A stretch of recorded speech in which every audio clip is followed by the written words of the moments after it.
بسم اللہ الرحمن الرحیم۔ السلام علیکم۔ یہ کتاب آپ کے لیے کاشانِ بصیرت کی یوٹیوب چینل کی جانب سے ریکارڈ کی جا رہی ہے۔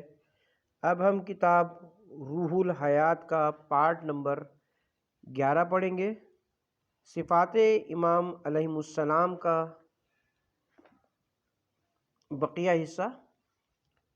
ایک چیز قابل غور یہ ہے کہ اگر کوئی شخص یہ اعتراض کرے کہ یہ دنیا اور مافیہ بر بنائے لولاک اگر رسول مقبول محبوب رب العالمین کے لیے ہی خلق فرمائی گئی تھی تو جب حضرت اس دنیا سے چلے گئے تو پھر یہ دنیا کیوں باقی ہے؟ اس کو بھی ختم ہو جانا چاہیے تھا۔ بات اصول کی ہے، مگر اس کا جواب صرف مذہب حقہ امامیہ کے پاس ہے، اور وہ یہ ہے کہ ایک بادشاہ اگر کسی دوسرے بادشاہ کو اپنے ملک میں مقام بخشے اور اس کے قیام کا بہترین انتظام کرے، بہترین خیمہ زرنگار و منقش و پر بہار نصب کیا جائے، اور اسی کہا جائے کہ اگر آپ کو بلانا نہ ہوتا تو یہ عمدہ خیمہ ہرگز نصب نہ کرتا، پھر وہ محبوب سلطان کچھ عرصے بعد چلا جائے تو ظاہر ہے کہ وہ خیمہ بھی اٹھا لیا جائے گا، کیونکہ جس کے واسطے نصب کیا گیا تھا وہی چلا گیا۔ لیکن اگر اس کا کوئی وزیر جانشین قائم مقام ابھی اس خیمے میں قیام پذیر ہے تو ظاہر ہے جب تک وہ نہ جائے گا خیمے کو باقی رکھا جائے گا۔ اسی طرح اگرچہ حبیب خدا اس دنیا سے تشریف لے گئے، مگر ابھی ان کا ہم نام و جانشین اس خیمے دنیا میں موجود ہے، گویا خود محمد صلی اللہ علیہ وآلہ وسلم موجود ہیں، جیسا کہ خود حضرت نے ارشاد فرمایا کہ اولنا محمد و آخرنا محمد و اوسطنا محمد و کلنا محمد۔ ہمارا اول بھی محمد ہے، آخر بھی محمد ہے، اوسط بھی محمد ہے، اور ہم کل کے کل محمد ہیں۔ یہ 12 امام کے 12 اختر، ہر ایک ان کا محمد مصطفیٰ ہے، لہذا جب تک ان میں کا 12واں یعنی آخری محمد اس خیمہ دنیا میں موجود ہے یہ باقی رہے گا۔ اسی لیے تو فرمایا ہے کہ جس نے اپنے امام زمانوں کو نہ پہچانا وہ کفر کی موت مرا۔ اس لیے اس کا امام کو جس کا پہچاننا واجب ہے، جس کے قیام کے باعث قیام عالم ہے، اس کو اپنی دعاؤں میں بارگاہ احدیت تک پہنچنے کے لیے وسیلہ قرار دو۔ محمد و آل محمد پر درود کو دعاؤں میں شامل کر کے قبولیت کے قابل بناؤ۔ یہی وہ ذوات مقدسہ ہیں جو مظہر کمالات الہی ہیں، انہی کو کلمات اللہ کہتے ہیں، اور جس طرح اسماء الہی ذات خداوندی کی صفات و کمالات کا مظہر ہے، جیسے لفظ رحمان سے اس معبود حقیقی کی رحمانیت پر روشنی پڑتی ہے، اسی طرح ان ذوات مقدسہ کا وجود بھی اس کی صفات کا مظہر ہے۔ جناب رسول مقبول صلی اللہ علیہ وآلہ وسلم کی ذات جو رحمت العالمین ہے بتلاتی ہے کہ جب اس کی مخلوق ایسی با کمال ہے تو خود وہ خالق کیسا ہوگا، اور بالحاظ معرفت انبیاء اور اولیاء میں بھی تفاوت ہے۔ انبیاء و اولیاء عام عارفین سے بہتر ہیں، پھر انبیاء کے بھی بقدر معرفت درجات ہیں، جن میں سردار انبیاء کی ذات جو خاتم الانبیاء ہے سب سے بالا اور برتر ہے۔ جس طرح ایک بادشاہ کی معرفت رکھنے والا دہقانی بادشاہ کی تعریف اس طرح کرتا ہے کہ وہ جس کو چاہے زمین کا ٹکڑا دے سکتا ہے، عمدہ کھانے اور پوشاک عطا کر سکتا ہے، اس دہقانی نے ضرور بادشاہ کی تعریف کی، مگر یہ تعریف ایک بادشاہ کی نہیں، ایک استاد حلوائی اور بزاز کی ہوئی جو شاہی اختیارات سے واقف ہیں اور بادشاہ کی کامل معرفت رکھتے ہیں، وہ ہرگز اس دیہاتی دہقانی کے الفاظ میں بادشاہ کی تعریف نہ کریں گے، بلکہ وہ کہیں گے کہ وہ جس کو چاہے امیر کبیر بنا دے، جس کو چاہے ملک دے دے۔ چنانچہ بادشاہ بھی ان کی معرفت کے بقدر ان پر احسانات فرماتا ہے، اسی طرح ہر صاحب معرفت اسماء الہی سے بقدر معرفت فائدہ اٹھاتا ہے۔ ایک معمولی عارف لفظ رحمان سے صرف اتنا ہی فائدہ اٹھاتا ہے کہ وہ مجھ پر رحمت نازل فرماتا ہے، اس سے بہتر عارف رحمان کہہ کر دوسروں پر رحمت کا خواستگار ہوگا، اور عارف کامل اس کی رحمت کے تصور میں ڈوب کر خود ہی رحمت العالمین بن جائے گا۔ ان عارفان کامل کی ذوات و اسماء خود ہی وہ بابرکت نام ہیں جن سے عرفہ بقدر معرفت فائدہ اٹھاتے ہیں۔ مثلاً ایک شخص نے علی کو یہ سمجھا ہے کہ جو مسئلہ معلوم کیا جائے وہ اس کو جانتے ہیں، تو در حقیقت اس کو علی کی معرفت نہیں بلکہ وہ ان کو صرف ایک علامہ سمجھا ہے۔ ایک شخص یہ سمجھا ہے کہ علی وہ ہیں جو ایک شب میں 500 کافروں کو قتل کر سکتے ہیں، اس نے علی کو نہیں پہچانا بلکہ مالک اشتر کو پہچانا ہے۔ اس نے حضرت علی علیہ السلام کے مقام کو ہرگز نہیں پہچانا۔ حضرت علی علیہ السلام کا مقام تو وہ ہے کہ اگر آپ کا اسم گرامی آسمان پر لے لیا جائے تو آسمان لرز جائے، زمین پر لیا جائے تو زمین لرزتی ہوئی ساکن ہو جائے۔ چنانچہ اکثر احادیث سے ظاہر ہے کہ آپ کا نام عرش پر لکھا گیا تو عرش قرار پذیر ہوا، زمین پر لکھا گیا، زمین ساکن و ساکت ہو گئی، پہاڑوں پر لکھا گیا، پہاڑ اپنی جگہ پر قائم ہو گئے۔ جس نے اپنی دعا میں آپ کا نام اور توسل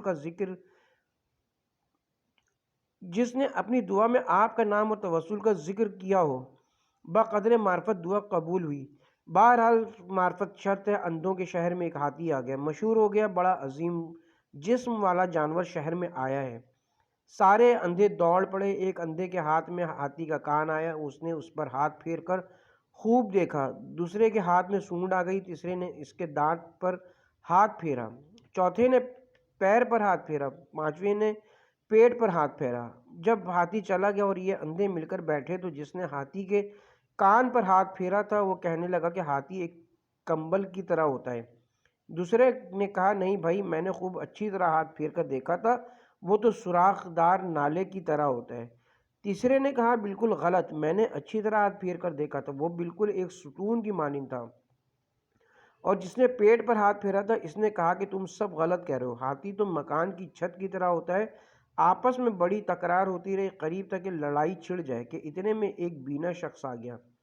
اس سے فیصلہ چاہا، اس نے بتلایا کہ تم میں سے کسی نے ہاتھی کو نہیں پہچانا بلکہ تم سب نے جزوی طور پر ہاتھی کو سمجھا ہے۔ یہی حال بلا تشبیہ اس کے عارفان کامل کے تعارف کا ہے کہ لوگوں نے ان کو بقدر استعداد پہچانا ہے، ان کی ذوات کی حقیقت سے قطعاً نا واقف ہیں۔ ابن باویہ نے بسند معتبر حضرت امام رضا علیہ السلام سے روایت کی ہے کہ جناب امیر المومنین علیہ السلام سے جناب رسول مقبول صلی اللہ علیہ وآلہ وسلم نے ارشاد فرمایا کہ خداوند عالم نے مخلوق میں سے کسی کو ہم سے بہتر خلق نہیں فرمایا۔ جناب امیر المومنین نے عرض کیا یا رسول اللہ، آپ افضل ہیں یہ جبرائیل؟ حضرت نے ارشاد فرمایا اے علی، خدا تعالیٰ نے انبیاء و مرسلین کو ملائکہ مقربین سے بھی افضل قرار دیا اور مجھے تمام انبیاء پر فضیلت عطا فرمائی ہے۔ میرے بعد تم کو اور ائمہ معصومین علیہم السلام کو سب پر فضیلت دی ہے۔ تمام ملائکہ ہمارے اور ہمارے دوستوں کے خدمت گزار ہیں۔ اے علی، جو فرشتے حاملان عرش ہیں وہ ہمیشہ ہمارے دوستوں کے لیے خدا کے حضور طلب مغفرت کرتے رہتے ہیں۔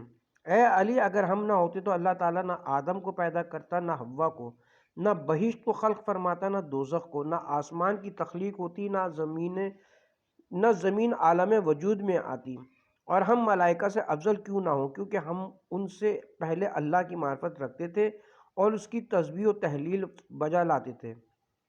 اور جو چیز سب سے پہلے خلق ہوئی وہ ہماری ارواح تھیں، جنہوں نے سب سے پہلے اس کی وحدانیت کا اقرار کیا اور اس کی حمد و ثنا بجا لائے۔ اس کے بعد ملائکہ کو خلق فرمایا۔ ہم سب ایک نور تھے۔ جب ملائکہ نے دیکھا تو ہماری عظمت دیکھ کر حیران ہوئے۔ ہم نے ان کے حیرانی کو دیکھ کر کہ کہیں یہ ہم ہی کو سب سے عظیم نہ سمجھ جائیں۔ ہمارے نور نے کہا سبحان اللہ۔ ہماری اس تسبیح کو سن کر انہوں نے بھی تسبیح خدا شروع کر دی۔ پھر اس خیال کے پیش نظر کہ خدا کی عظمت و بزرگی میں یہ ہمیں بھی شریک نہ کر لیں، ہم نے لا الہ الا اللہ کی تسبیح شروع کی۔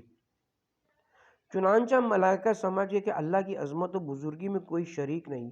یہ تسبیح سن کر انہوں نے بھی لا الہ الا اللہ کہنا شروع کیا۔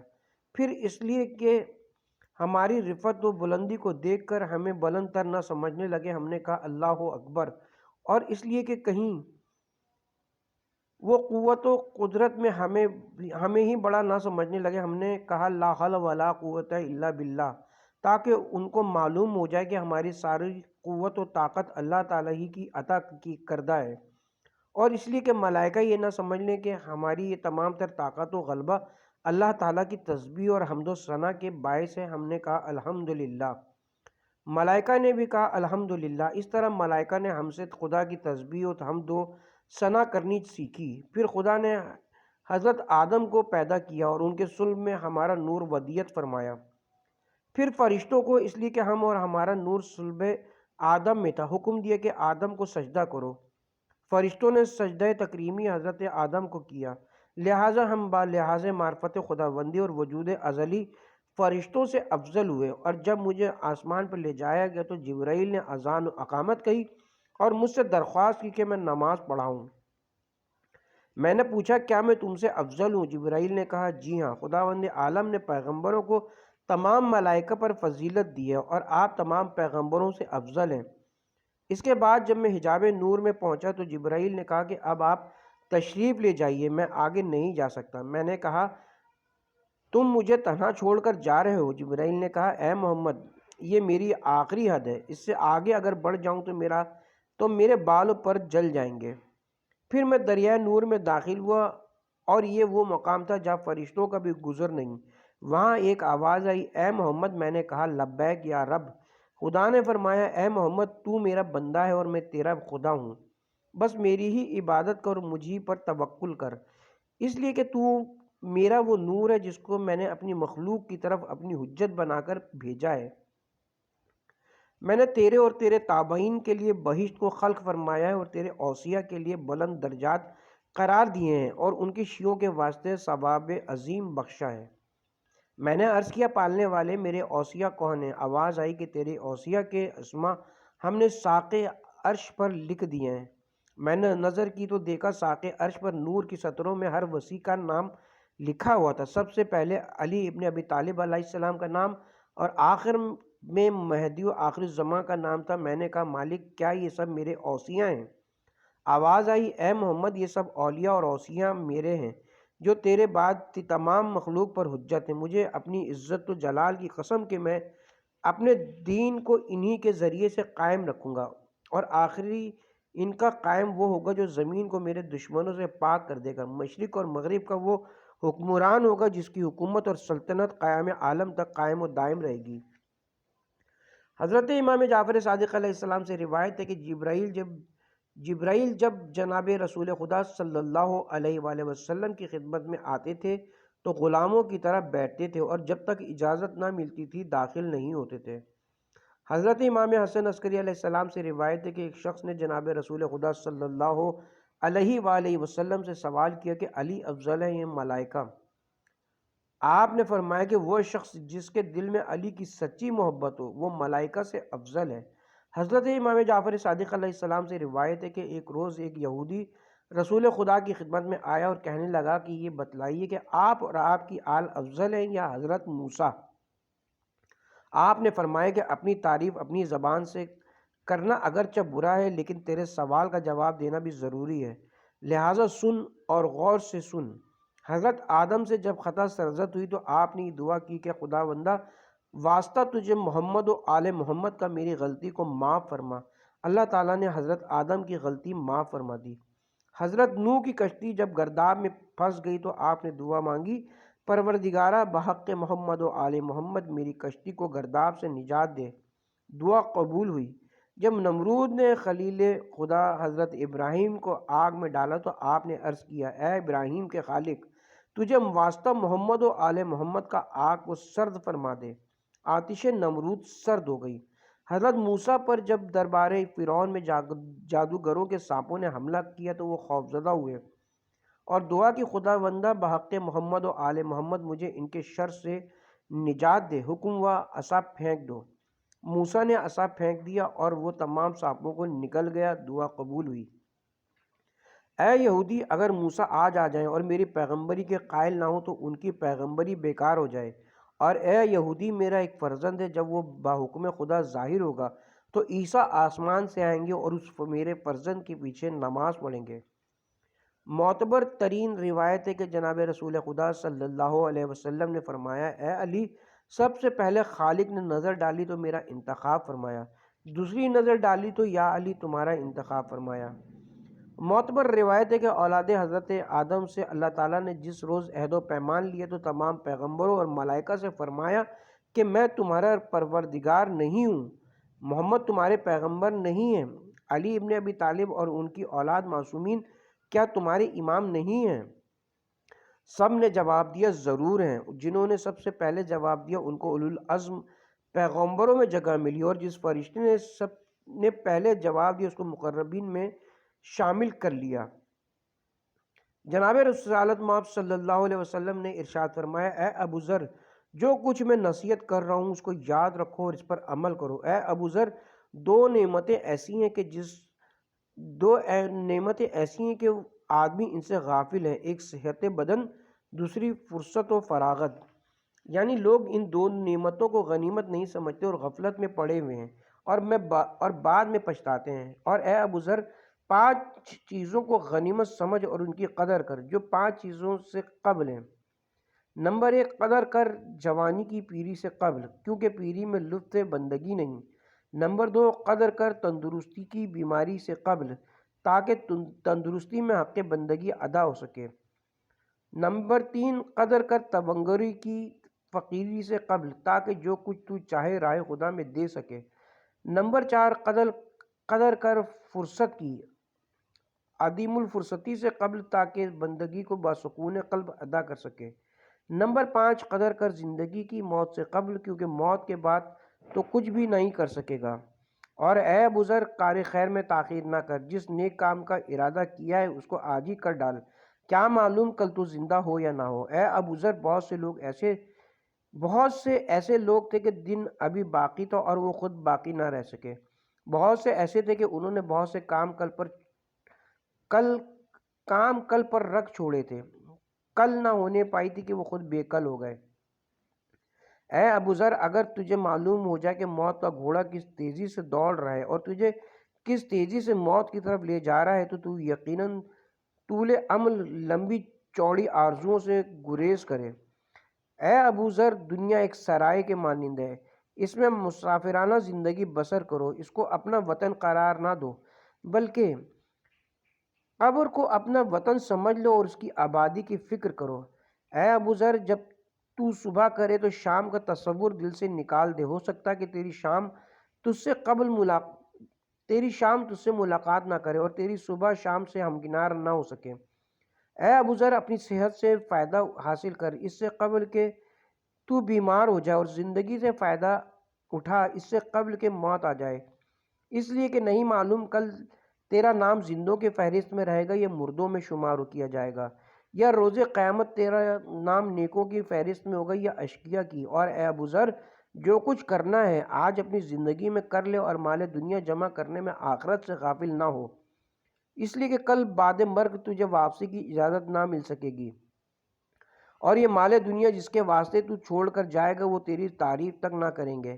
اے ابو ذر، میں حیران ہوں کہ وہ لوگ جو ذرا سی تکلیف سے گھبرا جاتے ہیں، انہیں آتش جہنم جیسی تکلیف کے تصور سے نیند کیسے آ جاتی ہے، اور وہ لوگ جو دنیا کی لذتوں اور نعمتوں کے حصول کی خاطر راتوں کو جاگتے ہیں، وہ بہشت کی عظیم نعمتوں کے باوجود کیوں کر سوتے رہتے ہیں۔ اے ابو ذر، زندگی کی قدر کر اور زندگی کے بارے میں بخیل بن جا، اس کو فانی دولت کے لیے صرف نہ کر۔ روایت معتبرہ میں ہے کہ امام کو بھی منتخب کرنے والا نبی کی طرح حالات آئندہ اور پوشیدہ سے مطلع فرما دیتا ہے۔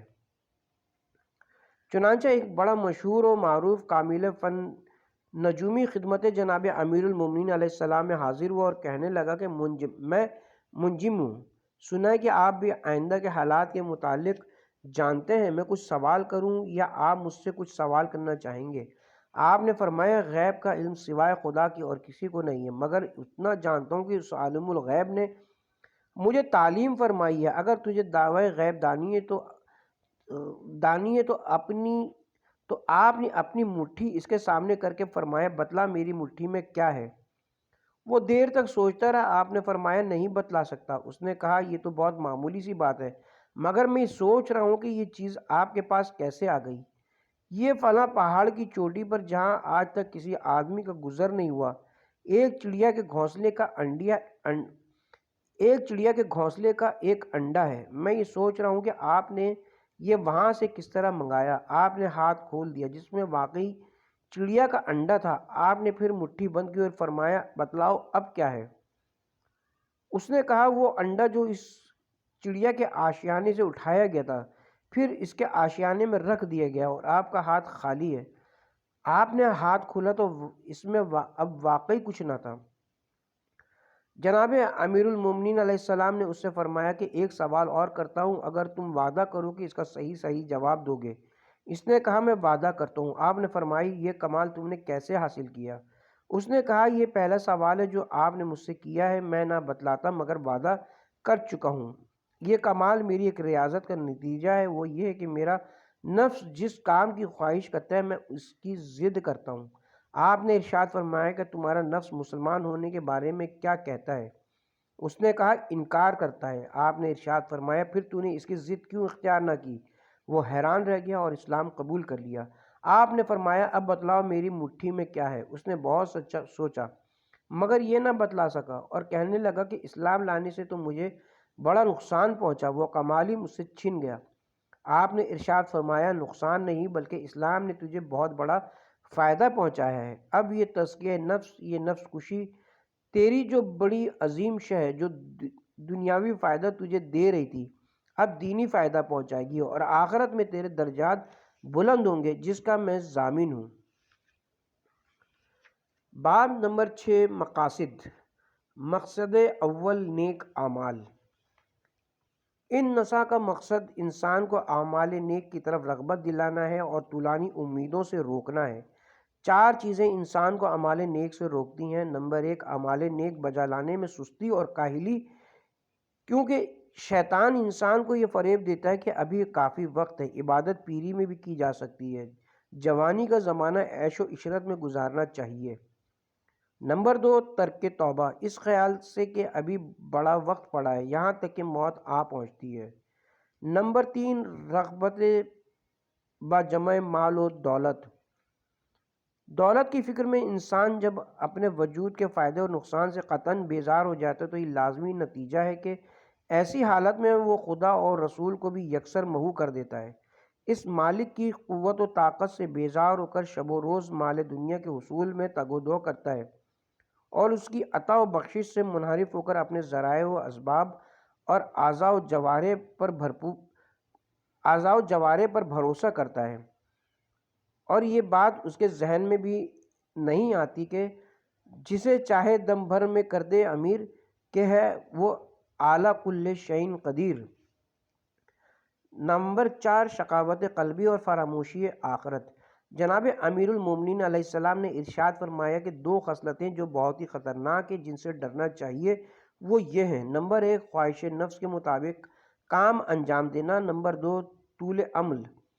خواہش نفس انسان کو قبول حق سے روکتی ہے اور طول عمل فراموشی آخرت کا باعث ہے۔ جس کا عمل دراز ہے اس کا عمل صحیح نہیں۔ نیز فرمایا کہ امت کی بقا زہد و یقین میں اور امت کی فنا طول عمل اور بخل میں ہے۔ جناب رسول خدا صلی اللہ علیہ وسلم نے جناب امیر المومنین علیہ السلام سے ارشاد فرمایا اے علی، شقاوت سے 4 چیزیں پیدا ہوتی ہیں: خشکی چشم، سنگدلی، درازی عمل، دنیا میں زیادہ دیر تک زندہ رہنے کی محبت۔ نیز فرمایا کہ فرزند آدم جس قدر بوڑھا ہوتا جاتا ہے اس میں 2 قسم کی خصلتیں جوان ہوتی جاتی ہیں، ایک حرص، دوسری طول عمل۔ ان دونوں بیماریوں کا علاج یہ کہ انسان موت کو ہر وقت یاد رکھے، اور موت بوڑھوں ہی سے نہیں بلکہ جوانوں سے بھی نزدیک ہے۔ جب کسی کو موت آئے تو یہ سوچے کہ اگر میں اس کی جگہ ہوتا تو کیا ہوتا۔ یہ سب آرزویں یوں ہی رہ جاتی اور ایک بھی پوری نہ ہوتی، اور سوچے کہ اس زندگی کا کیا اعتبار جس میں ہر روز ایک نہ ایک کے لیے پیغام موت آتا ہی رہتا ہے۔ کبھی ہاتھوں کی قوت جاتی ہے، کبھی پیروں کی طاقت جواب دیتی ہے، کبھی بینائی ساتھ چھوڑ دیتی ہے اور کبھی سماعت بھی رخصت ہو جاتی ہے۔ لہٰذا ہمیں چاہیے کہ دیدہ بصیرت وا کریں اور احادیث رسول مقبول صلی اللہ علیہ وسلم اور نصائح ائمہ علیہ السلام پر عمل کرنے کی کوشش کریں، کیونکہ ہمارے ہر درد کا خواہ وہ دینی ہو یا دنیاوی یہی مجرب علاج اور مداوا ہے۔ قبرستان میں جانا بھی ان امراض کی بہترین دوا ہے۔ چنانچہ منقول ہے کہ ایک جوان ابابہ ابن ربیع انصاری عبداللہ ابن عباس کی خدمت میں آیا کرتا تھا، اور جناب عبداللہ اس کی بڑی عزت کرتے تھے اور اس کو اپنے پہلو میں جگہ دیتے تھے۔ لوگوں نے جناب عبداللہ ابن عباس سے کہا، آپ ایک ایسے بد کردار اور کفن چور کی جس کو خود ہم نے قبرستان جاتے ہوئے دیکھا ہے، کیوں اس قدر عزت کرتے ہیں؟ جناب عبداللہ اس بات کی تصدیق کے لیے خود ایک روز قبرستان گئے، دیکھا کہ وہ شخص تاریکی شب میں ایک شکستہ قبر میں داخل ہوا اور جا کر لیٹ گیا۔ قبر میں سے آواز آئی جس کو عبداللہ ابن عباس نے خود سنا۔ وہ شخص کہہ رہا ہے، اے رحیم و کریم پروردگار، میں تیرا ایک نافرمان اور گناہ گار بندہ ہوں، ایک روز اسی طرح قبر میں لٹایا جاؤں گا، اس وقت بھی سوائے تیرے کوئی مددگار نہ ہوگا۔ میں نے بے گناہوں کو بڑا ستایا ہے، قیامت کے روز جب میں اٹھایا جاؤں گا تو مجھ گناہ گار کی سوائے تیری کون مدد کرے گا؟ اے کریم، میں عہد کرتا ہوں کہ اب گناہ کے قریب بھی نہ جاؤں گا۔ وہ شخص روتا تھا اور بار بار اس غفور رحیم کو پکارتا تھا۔ جب وہ قبر سے نکلا تو جناب عبداللہ عباس نے دوڑ کر اس کو اپنی آغوش میں لے لیا اور اس روز سے اس کا بڑا احترام کرنے لگے۔ جناب امیر المومنین علیہ السلام کا ارشاد ہے کہ موت کو ہر وقت یاد رکھو، جب قبر کا تصور کرو گے اور روز قیامت اس خالق حقیقی کی عدالت میں حاضری کو یاد رکھو گے تو دنیا کے مصائب آسان تر ہو جائیں گے۔ جس نے روز فردہ کل کو اپنی عمر کے حساب میں شمار کیا، وہ دراصل موت کی حقیقت سے بے خبر ہے۔ آپ نے اہل مصر کو لکھا کہ اے بندگان خدا، موت سے کسی کو نجات نہیں ملے گی، لہٰذا اس سے ڈرو اس سے پہلے کہ وہ تم پر وارد ہو۔ اگر تم اس سے نہ بھاگو گے تب بھی وہ تمہیں نہیں چھوڑے گی، اور اگر اس سے راہ فرار اختیار کرو گے تب بھی وہ تم تک پہنچ کر رہے گی۔ وہ تمہارے سائے سے بھی زیادہ نزدیک ہے، لہٰذا جب نفسانی خواہشات پریشان کریں، موت کو یاد کرو، یہی اس کا بہترین علاج ہے۔ جناب رسول خدا صلی اللہ علیہ وسلم نے ارشاد فرمایا، اے لوگو، اگر حیوانات موت سے جس قدر تم واقف ہوتے تو ان کے جسم موٹے و توانا نہ ہوتے اور موت کو یاد کر کے لاغر اور ضعیف ہو جاتے۔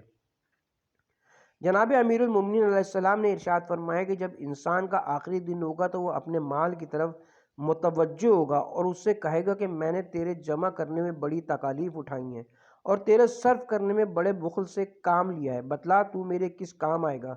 وہ کہے گا تو مجھ سے اپنا کفن لے سکتا ہے۔ پھر اولاد کی طرف متوجہ ہوگا اور کہے گا کہ میں تمہیں بہت عزیز رکھتا تھا، ہر وقت تمہاری خدمت میں لگا رہتا تھا، بتلاؤ آج تم میری کیا مدد کرو گے؟ وہ کہیں گے مجھے قبر تک پہنچا دیں گے، تجھے قبر تک پہنچا دیں گے۔ پھر وہ اپنے اعمال کی طرف رخ کر کے کہے گا، بے شک میں نے کبھی نیک کاموں کی طرف توجہ نہ دی جس کے بارے میں آج مجھے افسوس ہے، بتلاؤ تم میری کیا مدد کر سکتے ہو؟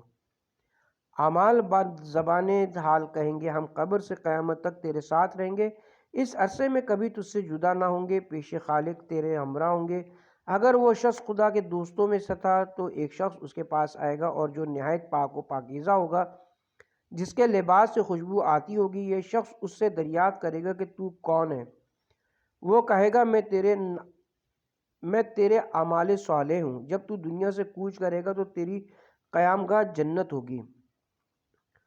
جب وہ مر جائے گا تو بعد غسل جب اس کو قبر میں لٹا کر دفن کر دیا جائے گا تو قبر میں دو فرشتے داخل ہوں گے جن کے چہرے خوفناک ہوں گے، اپنے پیر سے زمین کو شکافتہ کریں گے، ان کی آواز مثل رعد کڑکدار اور انتہائی گرجدار خوفناک ہوگی، ان کی آنکھیں شرر بار ہوں گی۔ وہ سوال کریں گے، بتلا تیرا خدا کون ہے؟ تیرا دین کیا ہے؟ تیرا پیغمبر کون ہے؟ تیرا امام کون ہے؟ اگر وہ شخص صحیح جواب دے گا تو اس کی قبر کو اس قدر کشادہ کر دیں گے کہ حد نظر تک وسیع ہو جائے گی اور اس کی قبر میں ایک دروازہ جنت وا کر دیں گے جس سے جنت کی خوشبودار ہوا آئے گی، اور اس کو خوشخبری دیں گے کہ اے شخص تو بڑا خوش نصیب ہے، اب تو آرام و سکون کی نیند سو جا کہ اللہ تجھ سے راضی و خوشنود ہے۔ اور اگر وہ شخص بد عمل اور دشمن خدا میں سے ہوگا تو وہ فرشتوں کے سوالات کے جواب نہ دے سکے گا، تو اس پر اپنے آتشی گرز اس قدر زور سے ماریں گے کہ تمام جانور اس کی آواز سے خوفزدہ ہو جائیں گے، اور اس کی قبر میں جہنم کا ایک دروازہ کھول دیا جائے گا تاکہ وہ آگ سے غسل کرتا رہے۔ فشار قبر میں مبتلا ہوگا، سانپ، بچھو اور دیگر کیڑے اس کو قیامت تک تکلیف پہنچاتے رہیں گے۔ حضرت امام محمد باقر علیہ السلام نے جناب رسول خدا صلی اللہ علیہ وسلم سے روایت کی ہے، حضرت نے فرمایا کہ میں بھی دیگر انبیاء کی طرح گوسفند چرایا کرتا تھا۔ ایک روز گوسفند خوفزدہ ہو گئیں اور یک لخت چرنا چھوڑ دیا۔ میں نے جبرائیل سے اس کی وجہ دریافت کی۔ انہوں نے کہا ایک کافر کو قبر میں صدا دی جا رہی جس کی آواز کو سوائے جن و انس تمام حیوانات سنتے تھے۔ گوسفندوں نے جب وہ آواز سنی تو خائف ہو گئے تھے۔ نیز فرمایا جب مرد شقی کو قبر کی طرف لے جائیں گے تو وہ اپنے ہمراہیوں سے کہے گا کہ میں تم لوگوں سے شکایت کرتا ہوں اور تم نہیں سنتے کہ شیطان نے مجھے فریب دیا اور اب میری مدد سے آری ہے۔ میرے دوستوں نے بڑی امیدیں دلائیں اور دنیاوی دھندوں میں لگائے رکھا اور اب مجھے زمین میں دبانے کے لیے لے جا رہے ہیں اور شکایت کرتا ہوں اس مال کی کہ جس کی خواہش میں اس دولت آخرت سے محروم رہا، اور شکایت کرتا ہوں اس اولاد کی جس کی محبت میں نے خدا سے محبت کرنی چھوڑی۔ جواب جو اب میری بے کسی اور بے بسی دیکھ رہے ہیں اور میری مدد نہیں کرتے۔ حضرت امام جعفر صادق علیہ السلام نے ارشاد فرمایا کہ قبر ہر روز لوگوں کو پکارتی کہ میں ہوں خانہ غربت، میں ہوں خانہ تنہائی و وحشت، میں ہوں خانہ مار و عقرب سانپ بچھوؤں کا گھر، میں ہوں خانہ آتش جہنم، میں ہوں ایک گلشن از باغائے جنت۔ جس کو قبر میں جانا ہو وہ یہاں سے قبر کے لیے انتظام کر لے تاکہ ہمیشہ ہمیشہ آرام و سکون کی زندگی گزار سکے، کیونکہ دنیا کی زندگی عارضی ہے اور آخرت ہمیشگی کا گھر ہے۔ جس قدر دنیا میں رہنا ہو اتنا ہی دنیا کے لیے انتظام کرے اور جس قدر آخرت کے گھر میں رہنا ہو اتنا ہی اس کے لیے انتظام کرنا چاہیے۔ جناب رسول خدا صلی اللہ علیہ وسلم سے اصحاب نے کہا کہ اصحاب نے سوال کیا کہ سب سے زیادہ عقل مند مومن کون ہے؟ حضرت نے ارشاد فرمایا جو موت کو زیادہ یاد کرے اور اس کے واسطے تیاری کرتا رہے۔ ابو صالح سے منقول ہے کہ حضرت امام جعفر صادق علیہ السلام نے ارشاد فرمایا اے ابو صالح، جب تو کوئی جنازہ اٹھائے تو اس سمجھ کہ تو اس تابوت میں اور خدا سے کہہ رہا ہے کہ مجھے دنیا میں پھر واپس کر دے تاکہ میں اپنے گزشتہ گناہوں کا تدارک کر سکوں، اور یہ سمجھ لے کہ خدا نے تیری یہ درخواست منظور فرما لی اور تجھے پھر ایک بار دنیا میں بھیج دیا، لہٰذا اب تجھے چاہیے کہ اس باقی دنیا میں گناہوں گزشتہ کا تدارک کر لے۔ پھر فرمایا مجھے حیرت ہے ان لوگوں پر جن کے درمیان سے ہزاروں لوگ چلے جاتے ہیں اور ہزاروں جانے والے ہیں اور وہ یہ دیکھتے ہیں پھر لہو و لعب میں مشغول ہیں۔ حضرت امام جعفر صادق علیہ السلام نے ارشاد فرمایا کہ ایک مرتبہ حضرت عیسیٰ نے حضرت یحییٰ کی قبر پر آ کر ان کو زندہ کیا۔ حضرت یحییٰ نے پوچھا تم کون ہو؟ انہوں نے کہا میں عیسیٰ ہوں، میں چاہتا ہوں کہ تم میرے ہمراہ میرے کار تبلیغ میں میری مدد کرو۔ حضرت یحییٰ نے جواب دیا کہ جان کنی کی شدت اور تکلیف میں ابھی تک نہیں بھولا، تم مجھے پھر اسی تکلیف میں مبتلا کرنا چاہتے ہو۔ منقول ہے کہ بنی اسرائیل کے بادشاہ کے فرزند مصروف عبادت تھے اور ان کی عبادت کا طریقہ سیر و سیاحت تھا، جس میں وہ صانع عالم کی صناعی کو دیکھ کر عبرت حاصل کرتے اور یاد خدا کرتے تھے۔ ایک روز وہ ایک شکستہ قبر پر پہنچے اور سوچا کہ اس مردے کے واسطے اس قادر مطلق سے دعا کرے کہ اس کو زندہ فرما دے، اسے جان کنی کے حالات معلوم کریں۔ چنانچہ انہوں نے خدا سے باحضور قلب دعا کی۔ قبر سے مردے نے سر نکالا جس کا سارا سر سفید بالوں سے ڈھکا ہوا تھا۔ اس نے ان سے کہا تم لوگ یہاں کیوں آئے ہو؟ انہوں نے کہا کہ تم سے یہ دریافت کرنا چاہتے ہیں کہ جان کنی کے وقت انسان پر کیا گزرتی ہے۔ اس نے کہا مجھے مرے ہوئے 99 سال ہو گئے مگر میں اس جان کنی کی تکلیف کی شدت اور تلخی کو آج تک نہیں بھولا۔ انہوں نے دریافت کیا جب تم مرے تھے تو تمہاری عمر کیا تھی؟ یہ بال اسی طرح سفید تھے؟ اس نے کہا موت کے وقت میں جوان تھا، تمام بال سیاہ تھے۔ اب جب تم نے مجھے پکارا اور میں چونک کر اٹھا تو میں یہ سمجھا کہ شاید قیامت ہو چکی ہے، اس کے خوف سے میرے بال سفید ہو گئے۔ امام جعفر صادق علیہ السلام نے ارشاد فرمایا جس کا کفن قبل موت گھر میں تیار رکھا ہوا غافلوں میں شمار نہیں ہوتا، اور جب بھی وہ اپنے کفن کو دیکھتا ہے اللہ تعالیٰ اس کو ثواب عنایت فرماتا ہے۔ حضرت امام محمد باقر علیہ السلام نے ارشاد فرمایا کہ ہر روز ایک فرشتہ ندا کرتا ہے کہ اے انسان پیدا ہو مرنے کے لیے اور مال جمع کر فنا ہونے کے لیے اور تعمیر کر خراب ہونے کے لیے۔ پھر آپ نے فرمایا کہ جب بندے کی عمر 40 سال سے تجاوز کر جاتی ہے تو ہر تازہ دن اس سے کہتا ہے کہ عمل نیک بجا لا، میں اب پھر نہیں آ سکتا، میں آج تیرا گواہ ہوں۔ حضرت امام جعفر صادق علیہ السلام نے جعفر جفئی سے ارشاد فرمایا کہ اے جابر، ہمارے شیعوں کو ہمارا سلام پہنچا دو اور کہہ دو کہ ہمارے اور خدا کے درمیان کوئی رشتہ داری نہیں ہے اور کوئی مقرب خدا نہیں ہو سکتا مگر جب کہ اس کی اطاعت کرے۔ اے جابر، جو اطاعت خدا کرے اور ہم سے بھی محبت رکھتا ہو وہ ہمارا شیعہ ہے، اور جو معصیت خدا کرے وہ ہرگز ہمارا شیعہ نہیں ہے، اور نہ ہی ہماری زبانی حجت اس کو نفع دے گی اور نہ ہی ہماری زبانی محبت اس کو نفع دے گی۔ جناب امیر المومنین علیہ السلام نے فرمایا، جو چاہے کہ معاشرہ اور قوم کی مدد کیے بغیر باعزت بن جائے اور بغیر سلطنت حاکم بن جائے اور بغیر مال کے غنی بن جائے اور لوگ اس کی اطاعت کریں، اس کو چاہیے کہ اللہ کی معصیت کی ذلت سے نکل کر اطاعت و فرما برداری خدا کی عزت کے حصار میں داخل ہو جائے تاکہ مذکورہ بالا تمام فضائل اس کو حاصل ہو جائیں۔